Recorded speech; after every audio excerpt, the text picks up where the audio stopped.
महाराष्ट्र के सिग्नापुर गांव में संभाजी नाम का एक कुम्हार रहता था, जो शनिदेव का परम भक्त था।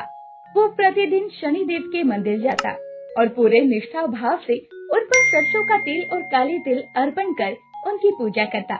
संभाजी की एक छोटी बहन भी थी, जो अपने बेटे और पति के साथ शहर में रहा करती थी।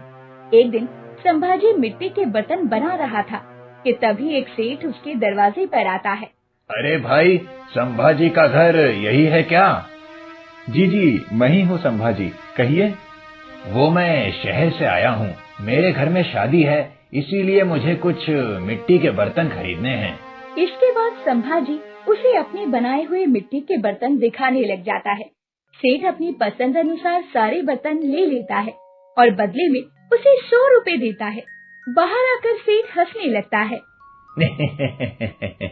भाई, ये तो मेरा फायदा ही हो गया। उसने तो मुझे गलती से 4 बर्तन ज्यादा ही दे दिए। ऐसे मूर्ख दुकानदार रोज मिलते रहें तो मजा ही आ जाए। लेकिन जैसे ही वो उस गांव की सीमा से बाहर अपने शहर जाने को होता है, उसके कदम आगे बढ़ ही नहीं पाते और अपने आप ही उसे अपनी गलती का पछतावा भी होने लगता है। वो भागते हुए वापस संभाजी के घर पहुंचता है। अरे भाई संभाजी। जी सेठ जी, आप यहाँ कुछ और खरीदना रह गया क्या? अरे मुझे कुछ खरीदना नहीं, बल्कि ये लो अपने 4 बर्तन वापस, जो तुमने मुझे गलती से दे दिए थे। मुझसे भूल हो गई, मुझे उसी वक्त ये वापस देना चाहिए था, लेकिन लालच के कारण मैंने ऐसा नहीं किया। लेकिन अब मुझे अपनी गलती का एहसास हो गया है, इसीलिए दया करके तुम इन बर्तनों को वापस ले लो भाई। ऐसा कहकर सेठ उन बर्तनों को संभाजी को वापस कर देता है और वहाँ से चला जाता है। हे प्रभु, मुझे पता है ये सब आपका ही चमत्कार है। जय शनिदेव, जय शनिदेव। अगले दिन संभाजी मिट्टी के बर्तन बनाने में व्यस्त था कि तभी दरवाजे पर ठक ठक की आवाज आती है। संभाजी दरवाजा खोलता है तो देखता है कि उसकी बहन रिद्धि का बेटा राहुल दरवाजे पर खड़ा था। राहुल, अरे बाप रे, कितने दिनों के बाद आज मामा के घर आया है। अंदर आ। वो मेरी परीक्षा खत्म हो गई तो माँ ने कहा कि आपके यहाँ घूम आऊं, इसीलिए चला आया। बहुत अच्छा किया भांजे, इस खाली घर में मेरा मन भी नहीं लगता, इसीलिए इन मिट्टी के बर्तनों को बनाकर अपने दिन काट लेता हूँ। मामा जी, कितनी बार तो आपको कहा है कि आप हमारे साथ शहर चलिए, लेकिन आप हैं कि सुनते ही नहीं। अरे बेटा, मेरी जिंदगी गुजर गई इस गांव में, अपने शनि देव को छोड़कर कहाँ जाऊंगा। मामा जी, पूरे महाराष्ट्र में क्या एक यही शनिदेव का मंदिर है?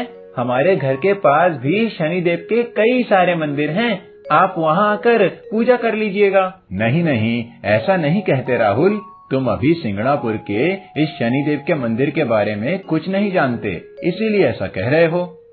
मतलब मैं कुछ समझा नहीं। ये सब समझने के लिए तुम्हें पहले मेरे साथ शनिदेव के इस चमत्कारी मंदिर में जाना होगा।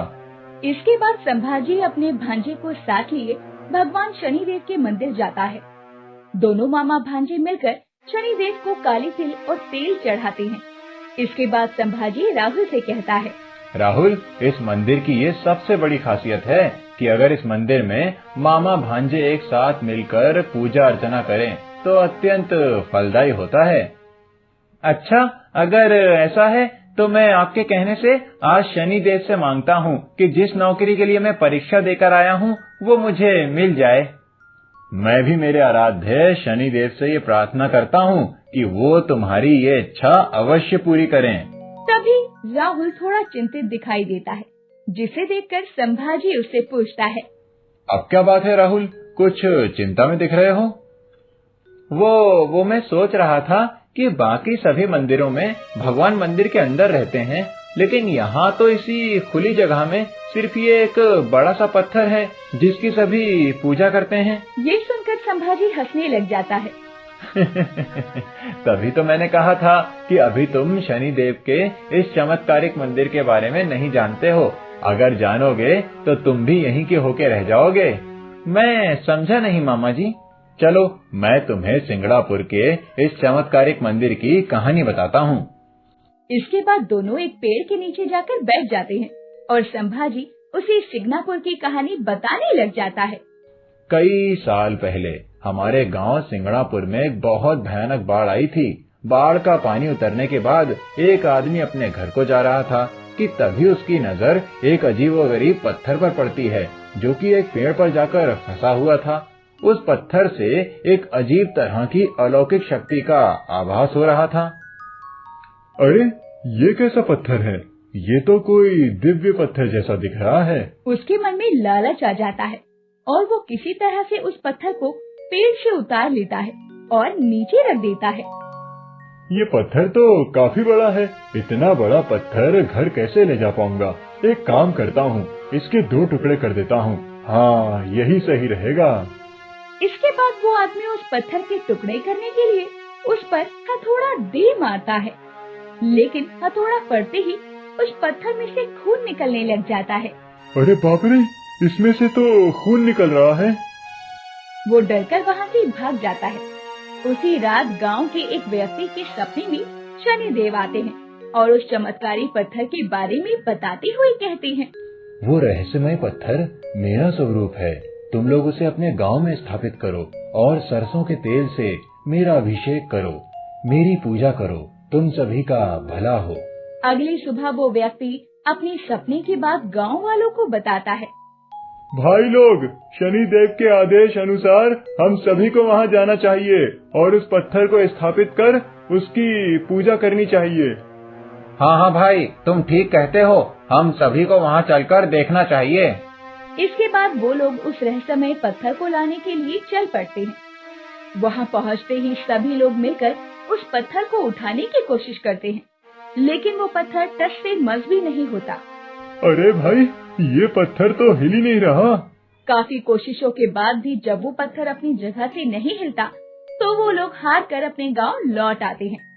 उसी रात शनिदेव फिर से उस व्यक्ति के सपने में आते हैं और बताते हैं कि उस पत्थर को अगर मामा भांजे मिलकर उठाएं, तो वो पत्थर वहाँ से उठ जाएगा। अगले ही दिन एक मामा भांजे की जोड़ी मिलकर उस पत्थर को उठाते हैं और मंदिर में स्थापित कर देते हैं और फिर गांव वाले मिलकर सरसों के तेल और काले तिल से शनिदेव की पूजा करने लग जाते हैं। तभी से माना जाता है कि अगर मामा भांजा मिलकर यहाँ पूजा करें तो वो अधिक फलदायी होती है। तुम्हें पता है राहुल, हमारे गांव सिंगणापुर में शनिदेव की असीम कृपा है। यहाँ किसी के घर पर दरवाजा नहीं है। हाँ, ये तो मैंने भी देखा है। तो क्या मामा जी, यहाँ चोरी नहीं होती? शनिदेव की कृपा से हमारे गांव में कभी चोरी नहीं हो सकती, और अगर कोई चोरी करने का प्रयास भी करता है तो वो उस चुराए हुए धन को इस गांव की सीमा से बाहर नहीं ले जा पाता। इसके साथ ही उस पर शनिदेव का ऐसा प्रकोप पड़ता है कि वो स्वयं अपनी गलती स्वीकार कर लेता है। क्या मामा जी, ये सब सुनी हुई बातें हैं? नहीं नहीं, ऐसा खुद मेरे साथ भी हुआ है। मामा जी, ये सब सुनकर तो मेरे रोंगटे खड़े हो गए। सच कहते हैं आप, शनिदेव की लीला परंपार है। जय शनिदेव, जय शनिदेव। संभाजी उसे शनिदेव की महिमा बता ही रहा होता है कि तभी राहुल का फोन बजता है। हेलो जी, मैं राहुल बोल रहा हूँ। क्या सच में जी? जी जरूर, मैं अगले हफ्ते से ही ज्वाइन कर लेता हूँ। क्या हुआ राहुल? जी मामा जी, मेरी नौकरी लग गई। अभी वहीं से कॉल आया था। आपने सच कहा था, ये वाकई में चमत्कारी मंदिर है। आज शनिदेव की कृपा से मेरी मेहनत सफल हुई है। इसके बाद दोनों शनिदेव का आभार प्रकट करते हुए उनकी जय जयकार करने लग जाते हैं। जय Shanidev.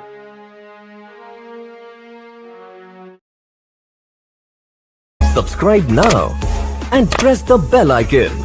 Never miss an update.